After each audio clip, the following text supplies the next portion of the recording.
Pedilúvio sentimental. Ria-se, jogava-se, brincava-se. Todos se haviam já esquecido da pobre Paula. Na verdade, também que, por ter a ama de Dona Carolina tomado seu copo de vinho demais, não era justo que tantas moças e moços, em boa disposição de brincar e umas poucas de velhas, determinadas a amassar meio mundo, ficassem a noite inteira pensando na carraspana da rapariga.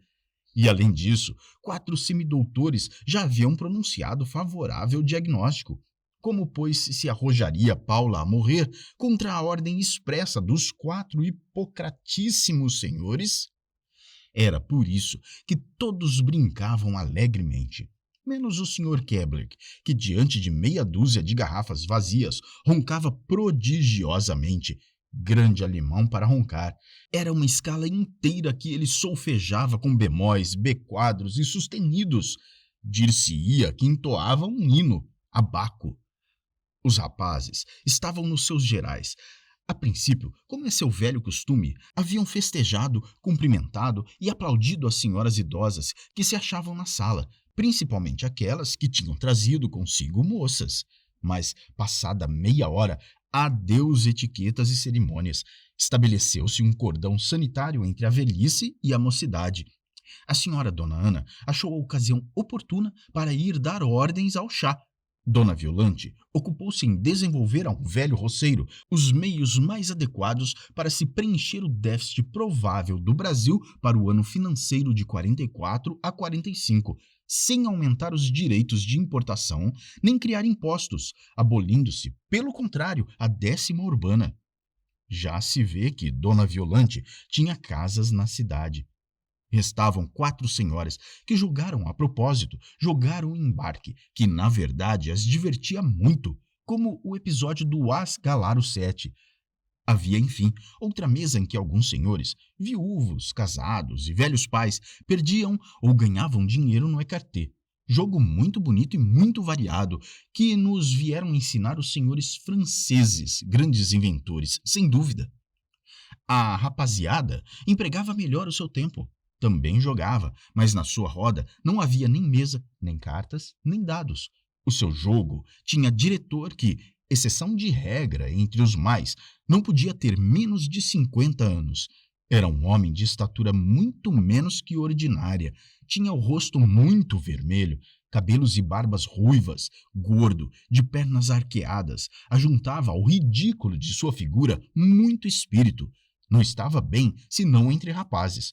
Por felicidade deles, sempre se encontra desses. Tal o diretor da roda dos moços, o Sr. Batista, este é o seu nome, era fértil em jogos. Quando um aborrecia, vinha logo outro. Já se havia jogado o do toucador e o do enfermo. O terceiro agradou tanto que se repetia pela 12ª vez, com aplauso geral, principalmente das moças. Era sem mais nem menos o jogo da palhinha. Caso célebre. Já se viu que coincidência. Ora, expliquem se são capazes. Tem-se jogado a palhinha 12 vezes, e em todas as 12 tem a sorte feito com que Felipe abrace Dona Clementina e Fabrício Dona Joaninha. E sempre no fim de cada jogo, qualquer das duas recua um passo, como se pouca vontade houvesse nelas de dar o abraço, e fazendo-se coradinha, exclama: "Quantos abraços, pois, outra vez? Eu já não dei ainda agora? Ora, isto..." Entre os rapazes, porém, há um que não está absolutamente satisfeito. É Augusto. Será porque no tal jogo da palhinha tem por vezes ficado viúvo? Não. Ele esperava isso como castigo de sua inconstância. A causa é outra. A alma da ilha de não está na sala. Augusto vê o jogo ir indo o seu caminho muito em ordem. Não se rasgou ainda nenhum lenço.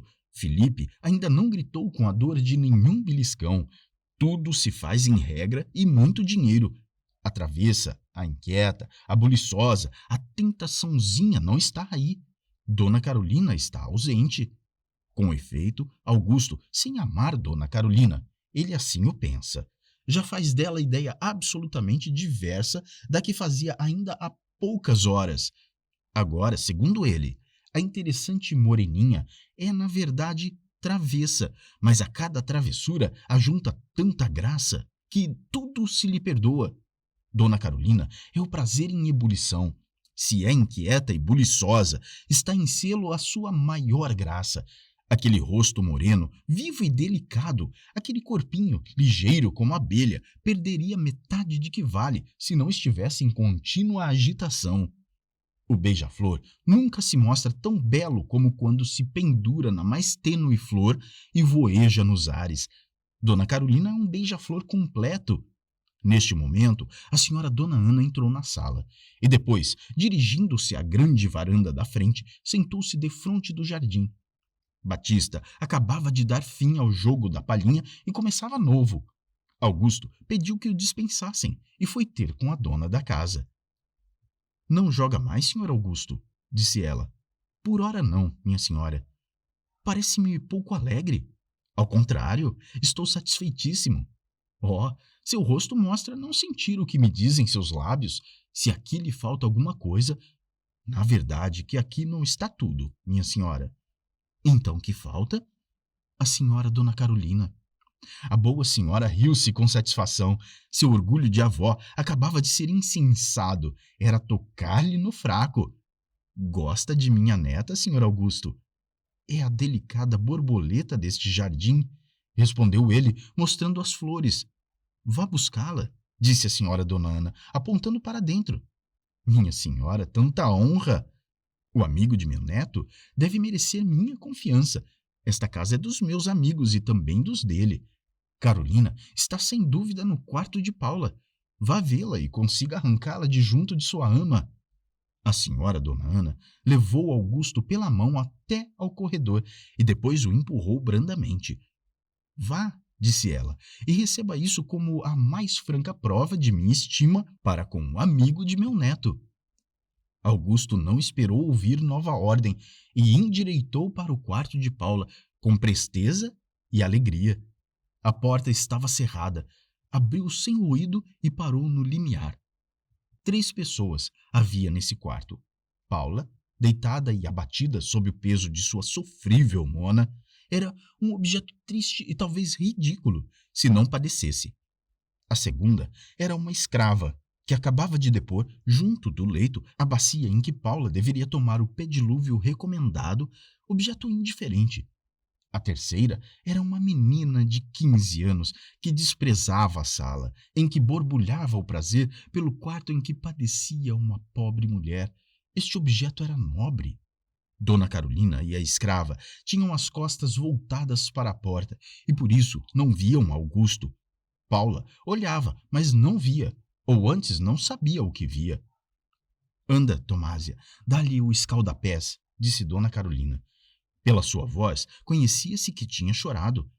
A escrava abaixou-se, puxou os pés da pobre Paula e depois, pondo a mão na água, tirou-a de repente e sacudindo-a.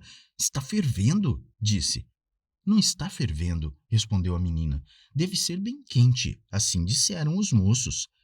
A escrava tornou a pôr a mão e de novo retirou-a com presteza tal que bateu com os pés de Paula contra a bacia. Estonteada! Sai, afasta-te! Exclamou Dona Carolina, arregaçando as mangas do seu lindo vestido. A escrava não obedeceu. Afasta-te daí! Disse a menina com um tom imperioso. E depois abaixou-se no lugar da escrava, tomou os pés de sua ama, apertou-os contra o peito, chorando, e começou a banhá-los. Belo espetáculo era o ver essa menina delicada, curvada aos pés de uma rude mulher, banhando-os com sossego, mergulhando suas mãos tão finas, tão lindas, nessa mesma água que fizera lançar um grito de dor à escrava, quando aí tocara de leve as suas mãos tão grosseiras e calejadas. Os últimos vislumbres das impressões desagradáveis que ela causara a Augusto de todo se esvaíram. Acabou-se a criança estouvada. Ficou em seu lugar o anjo de candura. Mas o sensível estudante viu as mãozinhas tão delicadas da piedosa menina já roxas e adivinhou que ela estava engolindo suas dores para não gemer. Por isso, não pôde suster-se e, adiantando-se, disse: Perdoe, minha senhora. Oh, o senhor estava aí? Eu tenho testemunhado tudo. A menina baixou os olhos, confusa e apontando para a doente. Disse: ela me deu de mamar. Mas nem por isso deve a senhora condenar suas lindas mãos a serem queimadas, quando algum dos muitos escravos que a cercam poderia encarregar-se do trabalho em que a vi tão piedosamente ocupada. Nenhum o fará com jeito. Experimente. Mas a quem encarregarei? A mim, minha senhora. O senhor falava de meus escravos. Pois nem para escravo eu presto? Senhor, veja se eu sei dar um pedilúvio. E nisto, o estudante abaixou-se e tomou os pés de Paula, enquanto Dona Carolina, junto dele, o olhava com ternura. Quando Augusto julgou que era tempo de terminar, a jovenzinha recebeu os pés de sua ama e os envolveu na toalha que tinha nos braços. Agora, deixemo-la descansar, disse o moço. Ela corre algum risco? Perguntou a menina. Afirmo que acordará amanhã perfeitamente boa. Obrigada. Quer dar-me a honra de acompanhá-la até a sala? Disse Augusto, oferecendo a mão direita à bela moreninha. Ela não respondeu, mas olhou-o com gratidão e, aceitando o braço do mancebo, deixou o quarto de Paula.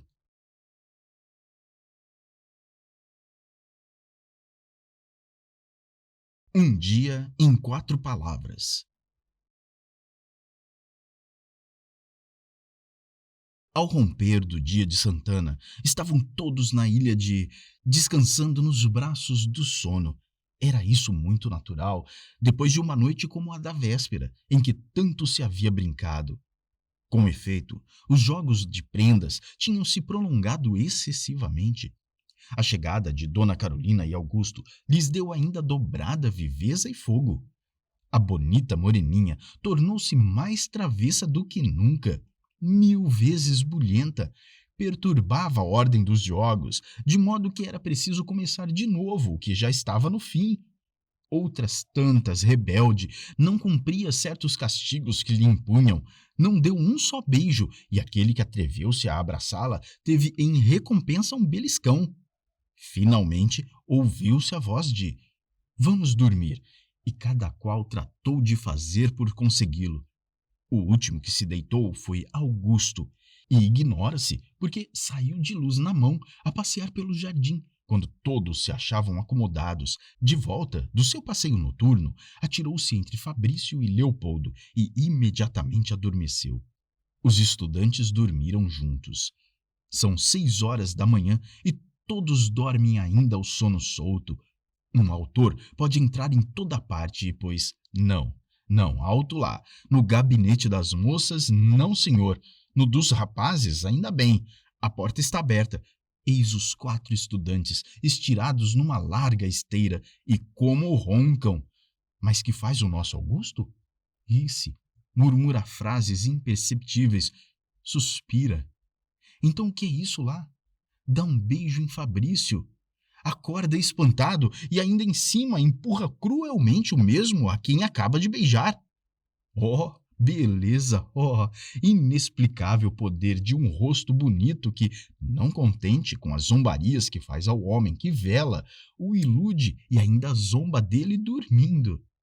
Estava o nosso estudante sonhando que certa pessoa, de quem ele teve até aborrecimento e que agora começa com os olhos travessos a fazer-lhe cócegas no coração, vinha terna e amorosamente despertá-lo, que ele fingira continuar a dormir e ela se sentar à sua cabeceira. Que traquinas, como sempre, em vez de chamá-lo, queria rir-se, acordando-o pouco a pouco, que, para isso, aproximava-se o rosto do dele e, assoprando-lhe os lábios, ria-se ao ver as contrações que produzia a titilação causada pelo sopro. Que ele, ao sentir tão perto dos seus os lindos lábios dela, estava ardentemente desejoso de furtar-lhe um beijo, mas que temia vê-la fugir ao menor movimento. Que, finalmente, não podendo mais resistir aos seus férvidos desejos, assentara de, quando se aproximasse o belo rosto, ir de um salto colher o voluptuoso beijo naquela boquinha de botão de rosa, que o rosto chegou a distância de meio palmo e aqui parou o sonho e principiou a realidade. E ele, de um salto, e em lugar de pregar um terno beijo nos lábios de Dona Carolina, foi com toda a força e estouvadamente bater com os beiços e nariz contra a testa de Fabrício. E como se o colega tivesse culpa de tal infelicidade, deu-lhe 2 empurrões, dizendo: Sai-te daí, peste! Ora, quando eu sonhava com um anjo, acordo-me nos braços de Satanás. Corra-se, porém, um véu sobre quando se passou até que se levantaram do almoço. A sociedade se dividiu logo depois em grupos. Uns conversavam, outros jogavam. 2 velhos ferraram-se no gamão. As moças espalharam-se pelo jardim e os 4 estudantes tiveram a péssima lembrança de formar uma mesa de voltarete. E, apesar do poder todo da cachaça do jogo, de cada vez que qualquer deles dava cartas, ficava na mesa um lugar vazio e junto do arco da varanda que olhava para o jardim colocava-se uma sentinela. Já se vê que o voltarete não podia seguir marcha muito regular. Augusto, por exemplo, distraía-se com frequência tal que às vezes passava com basto e espadilha e era codilhado todas as mãos que jogava de feito. A moreninha já fazia travessuras muito especiais no coração do estudante, e ele, que se acusava de haver sido injusto para com ela, agora a observava com cuidado e prazer, para, em compensação, render-lhe toda a justiça.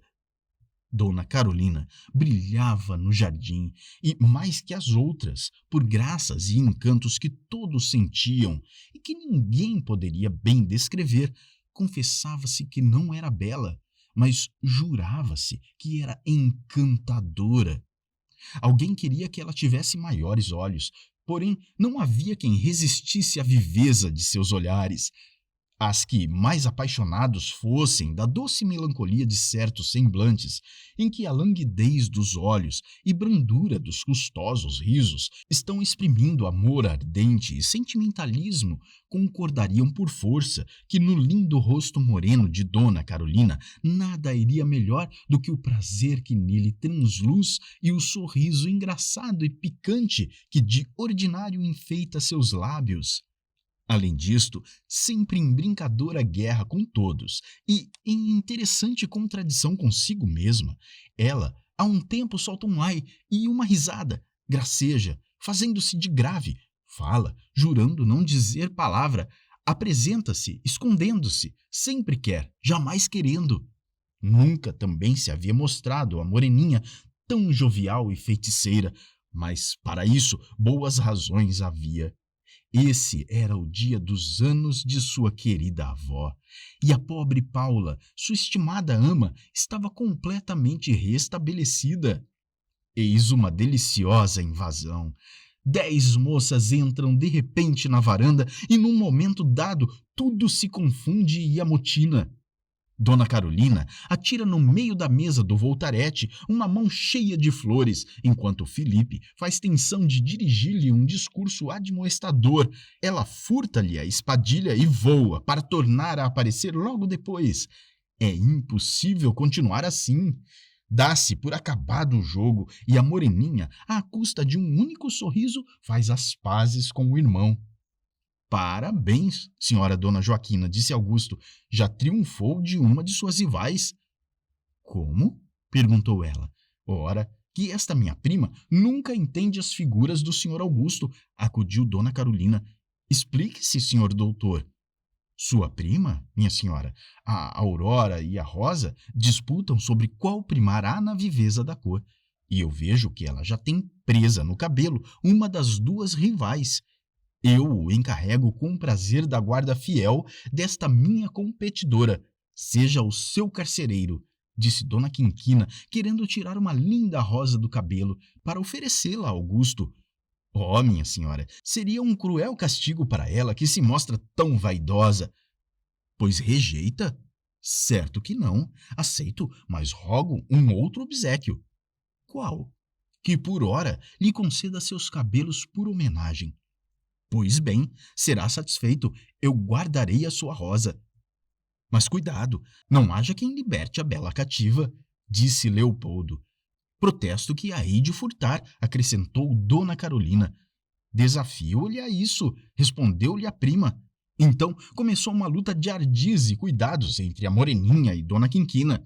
Aquela já tinha debalde esgotado quantos estratagemas lhe pôde sugerir seu fértil espírito e, enfim, fingindo-se fatigada, veio sossegadamente conversar junto de Dona Quinquina, que, não menos viva, conservava-se na defensiva.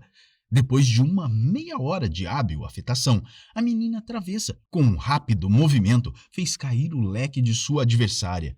Leopoldo abaixou-se para levantá-lo e Dona Quinquina, um instante despercebida, curvou-se também e soltou logo um grito, sentindo a mão da prima sobre a rosa e com a sua foi acudir a esta. Houve um conflito entre duas finas mãozinhas que mutuamente se beliscaram e, em resultado, desfolhou-se completamente a rosa. Morreu a bela cativa, morreu a pobre cativa, gritaram as moças. Dona Carolina está criminosa, disse Dona Clementina. Vai ao júri, minha senhora. É verdade, vamos levá-la ao júri. A ideia foi recebida com um aplauso geral. Só Felipe se opôs. Não, não, disse ele. Carolina é muito rebelde e se fosse condenada não cumpriria a sentença. Oh, maninho, não diga isso. Você jura obedecer? Eu juro por você. Tanto pior, era mais um motivo para se tornar perjura. Pois bem, dou a minha palavra, não é suficiente? Basta, basta. Organizou-se o júri. Fabrício foi encarregado da presidência. Um outro moço serviu de escrivão. E 5 moças saíram por sorte para juradas. Dona Clementina terá de ser a relatora da sentença. Augusto foi declarado suspeito na causa e Felipe foi escolhido para advogado da ré e Leopoldo da autora. A sessão começou. Longo fora enumerar tudo o que se passou em 2 horas muito agradáveis e por isso muito breves também. Toda a companhia veio tomar parte naquele divertimento improvisado e até, quem o diria, os 2 velhos deixaram o tabuleiro do gamão. Resuma-se alguma coisa. As testemunhas foram Dona Gabriela e uma outra, que deram provas de bastante espírito. O interrogatório de Dona Carolina fez rir a quantos o ouviram. O debate dos advogados esteve curioso. Leopoldo acusou a ré, demonstrando que tinha havido a circunstância agravante da premeditação e que o crime se tornava ainda mais feio por ser causado pelo ciúme. Procurou provar que Dona Carolina, cônscia de seus encantos e beleza, queria ser senhora absoluta de todos os corações e até de todos os seres que ela se enchera de zelos. Suponho, com razão, que Augusto desse subido valor à rosa por lhe ser dada por uma moça bela como a autora e, enfim, que o ciúme da ré era tão excessivo que já na tarde antecedente jurara a perda daquela flor por desconfiar que o Zéfiro brincava mais com ela do que com seus olhos. Felipe não se deixou ficar atrás. Argumentou dizendo que era impossível decidir que mão tinha dado à morte a bela cativa, que não houvera premeditação, porque a ré não quisera matar, mas sim libertar, que se havia crime, só o cometera a autora, por prender uma inocente flor, e que, por último, ainda quando fosse a ré que desfolhara a rosa, e mesmo dando-se o propósito de o fazer, dever-se-ia atribuir tal ação à piedade, pois que Dona Quinquina a estava matando pouco a pouco com o veneno da inveja, colocando-a tão perto de suas faces que tanto a venciam em rubor e viço. As juradas recolheram-se à toalete e 5 minutos depois voltaram com a sentença que foi lida por Dona Clementina. O júri declarou Dona Carolina criminosa e a condenou a indenizar o dono da rosa com um beijo. Para fazer tal, disse a ré, não carecia eu de sentença do júri? Tome um beijo, minha prima. Não é a mim que o deve dar, respondeu a autora. O dono da rosa é o senhor Augusto. De rosa fez-se então o rosto de Dona Carolina. O beijo, gritaram as juradas. Você deu sua palavra. Ela hesitou alguns momentos. Depois aproximou-se de Augusto e, com seu sorriso feiticeiro e irresistível nos lábios, disse: O senhor me perdoa. Não, não, não, clamaram de todos os lados. Mas a menina parecia contar com o poder de seus lábios, porque, sorrindo-se ainda do mesmo modo, tornou a perguntar com meiguice e ternura: Me perdoa? Não, não. Porém, como resistir ao seu sorriso? Como dizer que não a quem pede como ela? Exclamou Augusto entusiasmado. Dona Carolina estava, pois, perdoada.